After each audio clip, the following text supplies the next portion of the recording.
Pues vamos a hablar un poco, si os parece, de un asunto que siempre es muy candente, que es el miedo, ¿eh? El miedo, la angustia vital. Ya sabemos que el miedo es una emoción básica, que compartimos con otras especies, ¿no?, del mundo animal. Es una emoción básica que tiene una función adaptativa, protección y en general tiene una función adaptativa. Pero yo no quiero hablar hoy del miedo como emoción,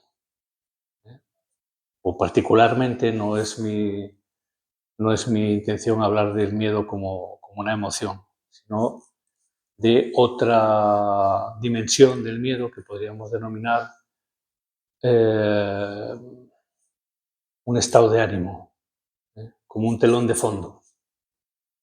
También podríamos decir que el miedo podemos abordarlo como un sentimiento. ¿Eh? Las emociones ya sabemos que son eh, procesos fisiológicos, es decir, que es una respuesta del organismo, que es muy fisiológica y muy puntual. Es una respuesta a determinado tipo de estímulos. Entonces, esto sería el campo emocional, ¿no? Si lo abordásemos desde el punto de vista de una emoción básica. Pero el miedo tiene otra dimensión también, que es un, eh, un estado de ánimo más constante, más sostenido, ¿no?, en el tiempo y que de alguna manera funciona como una especie de filtro anímico, ¿eh? De regulador anímico o de disregulador anímico, eh, que vale la pena quizás, ¿no?, que podamos eh, acercarnos a él de esta otra manera, ¿no?, por el motivo que ahora os voy a explicar. En primer lugar, vamos a partir de que nosotros, la luz natural, ¿no?, de nuestra consciencia, ¿no?, la capacidad o la facultad de ser conscientes eh, y de interactuar con el mundo, lo que denominamos realidad, ¿no?, se hace, ya sabemos, a partir de los sentidos, de las percepciones que nos llegan, ¿no?, auditivas, visuales, táctiles, olfativas, etcétera, ¿no? Además de estos sentidos tradicionales bueno, pues que conocemos, ¿no?, muy, muy de cerca, eh, hay un sentido que se tiene en cuenta, por ejemplo, en el Vedanta, ¿no?, en la tradición india, en otras tradiciones también, que es la mente, es decir, entender la mente como un sentido, la mente como un sentido más, vista, oído, olfato y tal, y la mente como un sentido. Eh, Esto es importante también tener en cuenta que la mente no es una cosa, sino un proceso, es un procesador, vamos a decir así. Y elabora o procesa no solamente los preceptos, ¿no?, la información que recibe, ¿no?, los estímulos, los inputs que recibe a través de los sentidos, ¿eh? Vista, oído, olfato, etcétera. No solamente esto, sino que la propia mente, el propio procesador, elabora, genera a su vez inputs, genera estímulos a su vez, ¿no? Podríamos decir también que hay un funcionamiento mental, ese procesador o esa mente procesual eh, tiene un tipo de funcionamiento por defecto, con el que venimos al mundo, con el que nacemos, y tiene otra característica que es muy importante para el motivo, ¿no?, de estas reflexiones, que es que resulta programable. Digamos, trae una preconfiguración, pero luego es muy configurable, es muy influenciable. Se puede entrenar, se puede programar, se puede modelar. No solo se puede, sino que es inevitablemente se modela, ¿no?, se moldea, se programa, etcétera, etcétera. Es decir, inevitablemente, desde el minuto sin minuto, ¿no?, desde el tiempo cero, eh, ese procesador, esa mente, va a ser condicionada o modelada por las circunstancias, por las influencias, por las interacciones, por todos los inputs de todo tipo, tanto sensoriales como de su propio condicionamiento eh, precondicional. No sé si se entiende lo que quiero decir. Es decir, eh, el propio modo de funcionar fisiológico del individuo, su propio temperamento, ¿no? Es decir, los rasgos diferenciales con los que ya nacemos, prefigurados, ¿eh? Esto también condiciona a que ese procesador, esa mente, elabore o trabaje o tienda a funcionar de una manera o de otra, un más o menos por aquí, más o menos por allá, de una manera también diferenciada, ¿no? ¿Se entiende, no? Esto que dice. Vale, entonces el asunto es que entendiendo la mente como un sentido, las percepciones, digamos, que recibe, los inputs que recibe la mente, son fundamentalmente imágenes. Imágenes, y digamos, el lenguaje mental, el lenguaje de lo mental es imaginal, son imágenes. Es más, el propio lenguaje, que es posterior a, podríamos decir, otro tipo de imágenes, ¿no?, previas, más arcaicas o más ancestrales, más relacionadas con sensación, iba a decir sensacionales, pero podría sonar, ¿no?, por donde no convendría que sonara, ¿no? Pero también las sensaciones son, en cierto modo, imágenes, ¿no? Se pueden elaborar como imágenes, ¿no? Una sensación de terror puede ser ideada o imaginada o representada desde el punto de vista mental como un estado en el que uno está encogido o está aplastado, en fin, etc., ¿no? Entonces, el tema es que el lenguaje, a su vez, eh, superpuebla la mente de imágenes también. Es decir, o sea, ya viene con esa,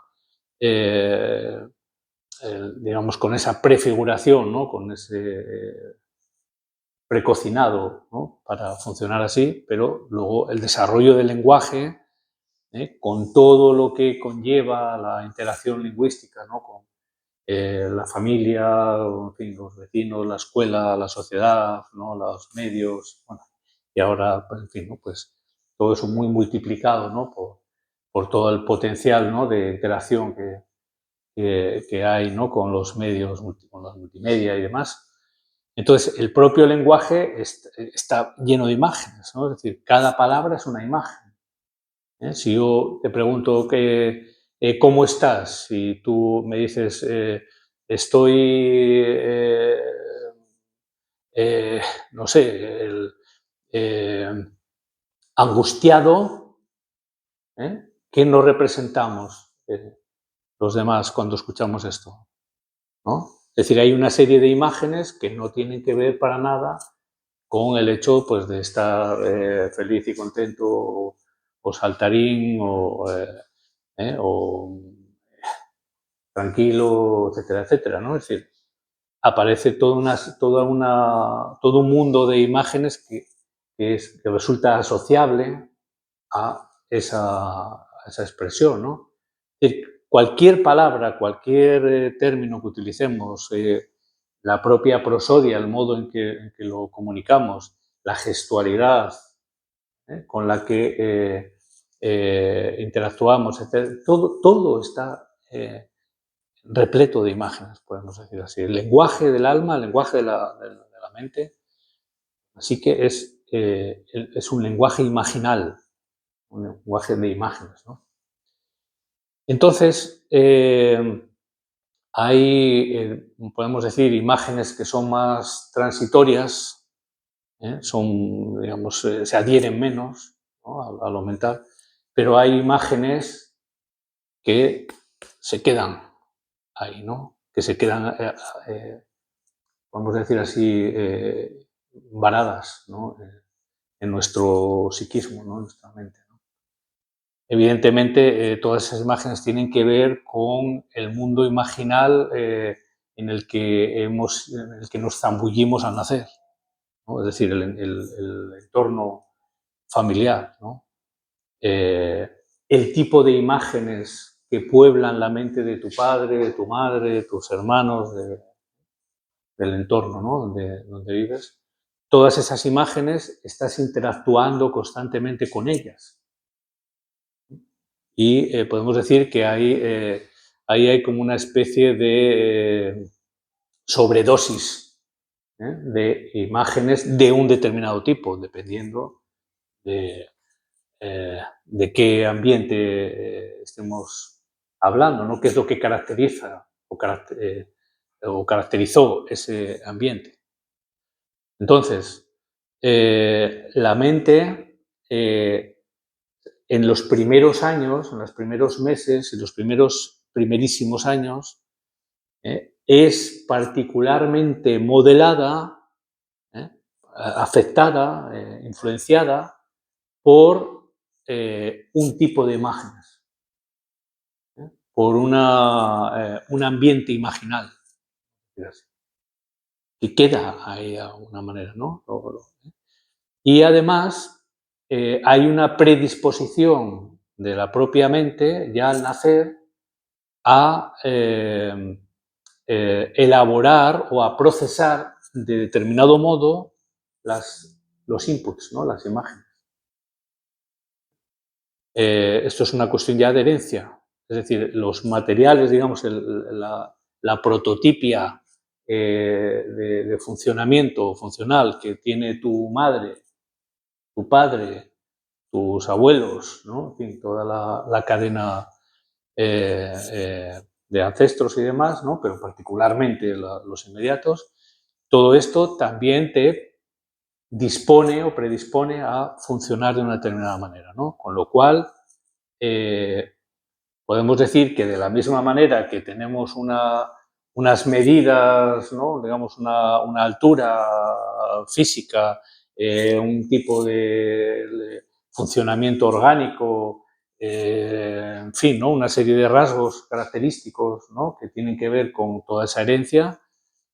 También en el campo de lo mental tenemos una herencia, una predisposición heredada particular, ¿no?, que tiene que ver con la psique familiar, vamos a decir así, ¿no?, con el ámbito familiar.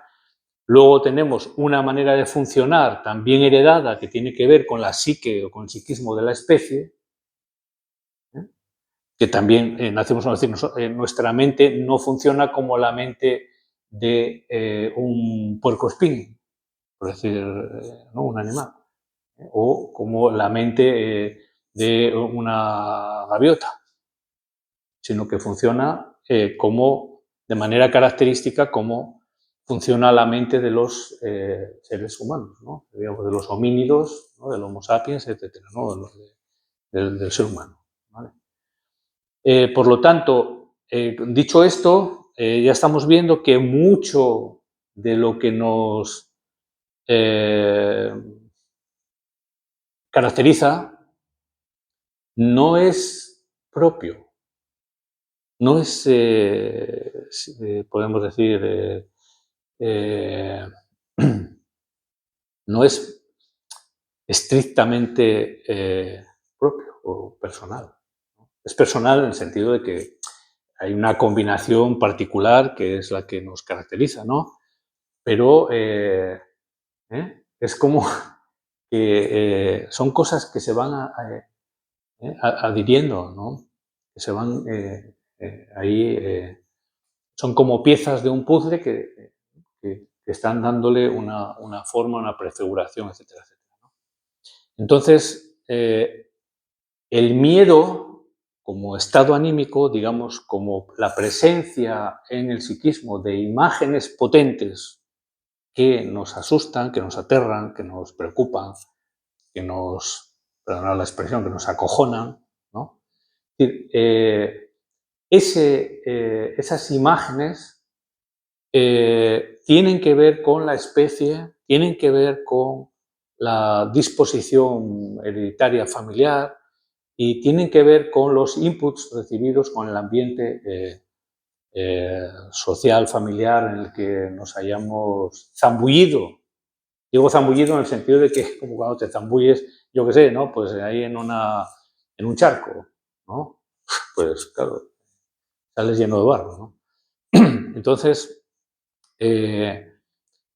esto lleva a que a la hora de hacer o de no hacer, de decidir, de actuar, estemos constantemente asediados o advertidos por autoinputs, podemos decir así, ¿no? Es decir, por estímulos que proceden del propio escenario mental. Es decir, que no vienen de fuera, ¿no? Sino que son estímulos que vienen de dentro y que la mente los recepciona, igual que el oído recepciona sonidos pues del el automóvil ese que está pasando ahora por ahí o de las palabras que yo os estoy dirigiendo, ¿no? Por ejemplo, ¿no? Es decir, que esas imágenes presentes en el ámbito mental, ¿no? En lo imaginal,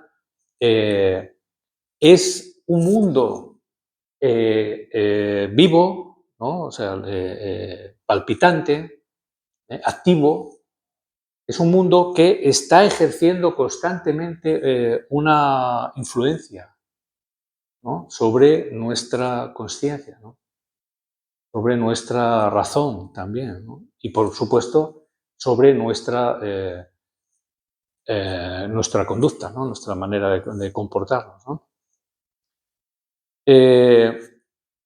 Es muy habitual, muy habitual que estas imágenes, digamos, una parte muy importante de ese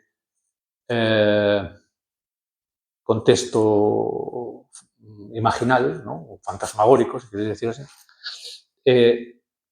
tenga que ver con el miedo como sentimiento, ¿no? El miedo como precaución, ¿no? Como advertencia, como también como castigo, ¿no? O como, vamos a decir, una premonición que advierte de un castigo, ¿no? Y que, bueno, ya sabemos que esto está muy emparentado con otro tipo de imágenes que tienen que ver con la culpa, ¿no? Y que proceden también de bueno, pues de una manera de entender el mundo característica del entorno sociocultural, ¿no? Y que ha sido absorbida también por nuestros familiares más cercanos y que nos lo han transmitido, no necesariamente de forma directa y concreta e intencionada, ¿no? Sino simplemente el hecho de que estén presentes o hayan parasitado la mente de nuestros familiares cercanos, ¿eh? Ya ejercen esa influencia, es decir, ya transmiten, como ocurre con los virus, ¿no? Por ejemplo, es decir, contagian, es sumamente contagioso, ¿no? Este tipo de realidades, ¿no? Que parasitan la mente, ¿no? De imágenes. Imágenes que tienen que ver con sentimientos, con emociones, con pensamientos, con ideas, con premoniciones, con etcétera, etcétera, ¿no? Y esto nos aterra, es decir, no, son limitaciones sumamente operativas que no nos dejan respirar con amplitud, porque están ahí, podemos decir así, al acecho para señalarnos lo mal que te puede ir o lo mal que te va a ir o lo que vas a tener que pagar por hacer o no hacer o dejar de hacer, ¿no? Entonces, esto realmente es una cosa muy dramática, ¿no? Si lo observamos un poquitín de cerca, es muy dramático porque no nos permite sentirnos tranquilos, ¿no? Sosegados, como en paz, ¿no? Y no nos permite funcionar con libertad genuina. Libertad genuina en el sentido de escuchar, ¿no? Qué es lo que uno quiere, desea o no desea hacer, etcétera, etcétera, ¿no? Siempre hay ahí un pero, ¿no? Una interferencia, ¿no? Un ruido y tal. Vale. ¿Qué tiene que ver esto con el tema meditativo? Pues es obvio, ¿no? Es muy obvio. Lo que, de lo que se trata o lo que fundamentalmente eh, hacemos cuando nos disponemos meditativamente, ¿o no? Cuando adoptamos una actitud meditativa, es de suspender, es decir, poner en off el pensamiento, es decir, el procesamiento, la mente intencional. El procesamiento intencional, es decir, la primera decisión meditativa, o sea, la primera operación mental o psíquica, ¿no? Que hacemos cuando nos disponemos a meditar es suspender, es decir, distanciarnos del procesamiento mental, de la mente intencional, del proceso intencional, ¿vale? Entonces, nosotros decidimos no pensar, no idear, no analizar, no juzgar, no hacer nada desde el punto de vista mental, ¿no? Es decir, no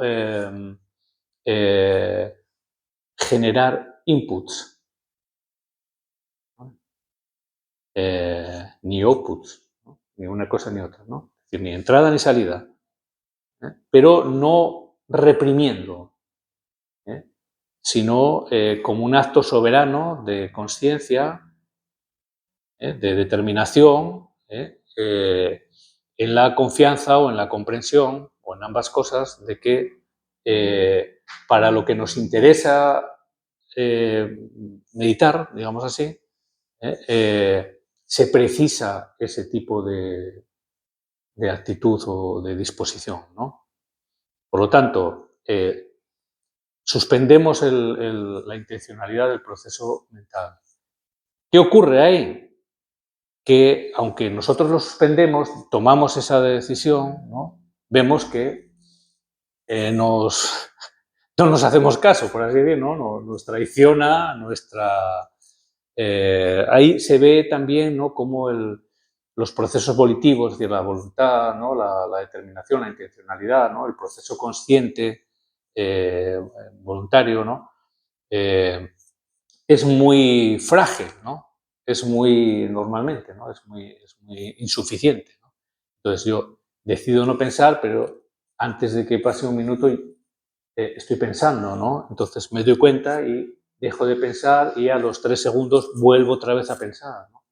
Entonces, ahí es donde vemos lo inestable que es, ¿no?, también la participación voluntaria o intencional o soberana que tiene nuestra conciencia, ¿no?, o nuestra capacidad para decidir, ¿no?, en relación con el proceso mental. Por eso la mente nos apabulla, ¿no? Y si las imágenes que se han activado o que están presentes son muy tremendas, son muy negativas, ¿no?, o son muy dolorosas, o muy intimidantes, te engullen, te apabullan.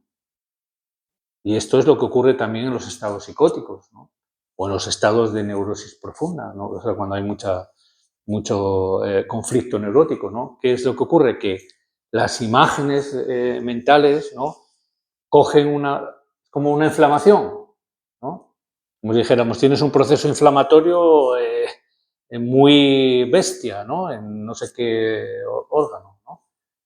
Pues esto, en la mente, que también podemos entenderla como un órgano, hay una inflamación muy grande, ¿no?, y las imágenes están muy sobredimensionadas, ¿no?, tienen una carga afectiva, emocional, en un momento dado, muy intensa, y esa conciencia inestable que acabamos de señalar, no puede con ello. O sea, la inundan, ¿no? Es como no da abasto, ¿no? Es como que llueve tanto que las calles se inundan. No puede gestionar, ¿no? Los mecanismos de saneamiento no pueden gestionar tanta agua, ¿no? Entonces, ahí está el chiste, por así decir, de la disciplina meditativa, ¿eh? En desarrollar una mayor estabilidad, una mayor eficacia digamos, de la conciencia, del potencial consciente ¿eh? Y autoconsciente frente a esa inercia o ese procesamiento ininterrumpido, carrusélico, podemos decir así, un tipo de carrusel, que tiene la mente. Poder construir un dique, ¿no?, digamos, una disposición, ¿no?, una actitud que te proteja, ¿no?, que te permita diferenciarte de esas imágenes, especialmente cuando esas imágenes se inflaman, ¿no?, o cogen unas dimensiones desproporcionadas y amenazantes o muy perturbadoras, como por ejemplo cuando ocurren circunstancias que nos debilitan mucho o que directamente activan, ¿no?, esas imágenes poderosas, ¿no?, que están ahí, ¿no? Y parte de esas imágenes, una parte muy importante de esas imágenes, ¿no?, y de la carga emocional que tienen esas imágenes, tiene que ver con el miedo, con la angustia vital, con el miedo al porvenir, con el miedo digamos, a las consecuencias morales de nuestros actos, ¿no? Es decir, a la culpa. Todo eso construye un mundo repleto de amenazas, ¿no? De advertencias, de premoniciones oscuras, ¿no? Que es muy importante hacer algo con ellas, ¿no? Para, de alguna manera, encontrar, ¿no? Eh, un ámbito, ¿no? En la propia interioridad que resulte más respirable, ¿no? Y también que te permita desarrollar. Por eso los saltos evolutivos, podemos decir así, los saltos del desarrollo psíquico, psicológico, ¿no? Los saltos individuativos que un sujeto, una persona, desarrolla a lo largo de su vida, son saltos, podemos decir, contra o a pesar del miedo. Es decir, van acompañados de todo un tránsito abrumador, ¿no? Que muchas veces frena el proceso o lo bloquea, ¿no? Porque uno no se atreve, porque le atormentan esas moiras, ¿no? Esas imágenes, ¿no? Lo atormentan, lo intimidan, ¿no? Lo frenan. Así, ¿no? Y por otro lado, hay, alguno diría, la buena noticia de que el proceso individuativo, digamos, es instintivo, vamos a decir, es previo a la consciencia del sujeto, es una semilla que se va a desarrollar, se va a desplegar, seas consciente de ello o no lo seas, te lo propongas o te lo dejes de proponer, ¿eh? Se va a desarrollar de alguna manera. Claro, si eso es, digamos, si ese proceso se desarrolla tanto de manera no consciente como de manera consciente, seguramente la cosa es mucho más potente o más completa, ¿no? Tiene un alcance mayor, ¿no? Y seguramente también,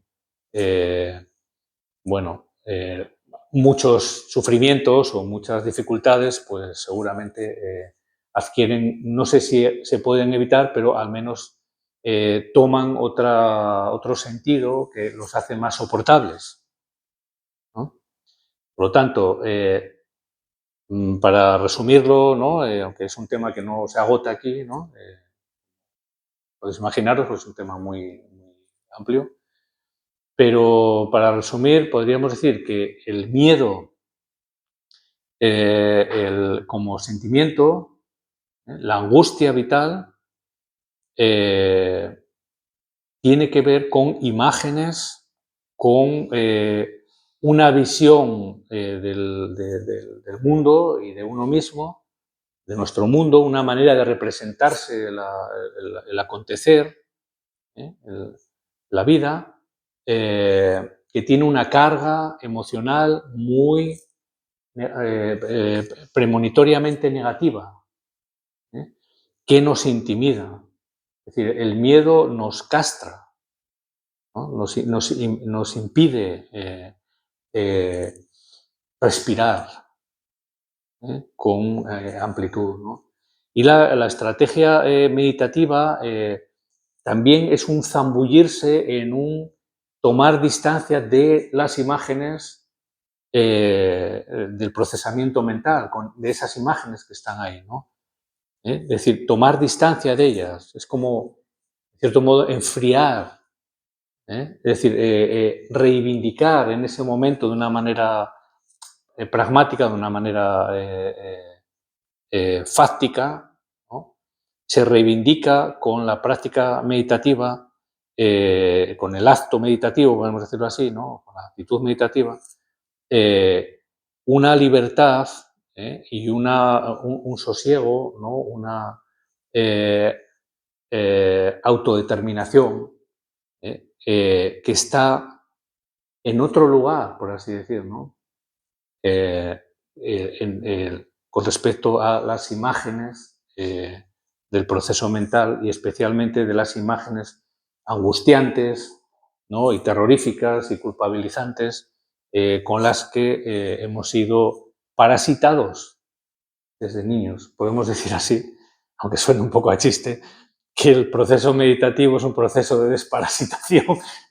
Nos tratamos de desparasitarnos, ¿no? De las imágenes intimidantes que tienen que ver con esa carga de angustia ¿no? Vinculada a la culpa y a la insuficiencia y al sentimiento de debilidad y a una visión del mundo como algo sumamente hostil, peligroso y que nos va a acabar comiendo como el lobo feroz, ¿no? Y colorín colorado, este cuento se ha acabado de momento.